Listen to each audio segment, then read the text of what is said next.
ആ രണ്ടുപേരും അവരവരെ തന്നെയാണ് പറഞ്ഞിരിക്കുന്നത് ഗൈസ്. ഓക്കെ, യെസ്, അല്ല അല്ല എന്നാണ് ഇവിടെ പറയുന്നത് കേട്ടോ. Okay, who is more romantic? ഓ, അവിടെ രണ്ട് സത്യം പറയണം. സത്യം മാത്രമേ പറയാവൂ. കോടതിക്ക് മുൻപാകെ സത്യം മാത്രമേ ബോധിപ്പിക്കാവൂ.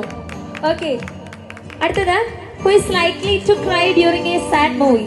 സെൻസിറ്റീവ്, മറ്റേ ആടുജീവിതമൊക്കെ കാണുമ്പോ. ആ അവിടെ കറക്റ്റ് ആണ്, അപർണയാണ്. ഭയങ്കര സെൻസിറ്റീവ് ആണോ? കുറച്ച്. Okay, yes. Who is more likely to be running late? എന്തെടുത്താലും ഡിസ്കസ് ചെയ്യരുത്, അടി മേടിക്കും. ഓക്കെ, എപ്പോഴും ലേറ്റ് ആയിട്ട് വരുന്ന ആരാണ്? രണ്ടുപേരും കണക്കാണെന്നാണ് അപർണ പറയുന്നത്, പക്ഷെ അവിടെ സ്വയം കുറ്റം ഏറ്റെടുത്തിരിക്കുകയാണ്. Okay, who spends more time on social media?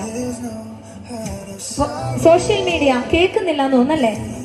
Okay, correct ആണ്, അപർണയാണ്. ഓക്കെ, അപർണ, വെറുതെയാണോ ഇൻസ്റ്റഗ്രാമിൽ ഞാൻ മില്യൺസ് ഫോളോവേഴ്സിനെ അല്ലേ സമ്പാദിച്ചത്? അതെ, ഇഷ്ടംപോലെ ആരാധകരുണ്ടോ? അങ്ങനെയൊന്നും പറയാൻ പറ്റില്ല. ഞാനെങ്ങനെ സ്വയം പറയാ? ഞാനെങ്ങനെയാ സ്വയം പറയാ? എനിക്കൊരു എളുപ്പം വേണ്ടത്. Okay, yes. Who is the boss? എപ്പോഴും എന്താണ് ഇവിടെ പുരുഷാധിപത്യമോ? ഓക്കെ, അതെന്താ എപ്പോഴും ബോസ് ആണെന്ന് സ്വയം തന്നെ സമ്മതിക്കാൻ കാരണം? ആണല്ലോ അത്. Okay, who will be the chef after the marriage? എന്തെങ്കിലുമൊക്കെ ഉണ്ടാക്കാൻ അറിയാമോ? ഇതിന്റെ സത്യം പറഞ്ഞാൽ ചിലപ്പോൾ അവള് ബോസ് ആവും. അതുകൊണ്ട് ഞാനങ്ങ് ഏറ്റെടുത്തു.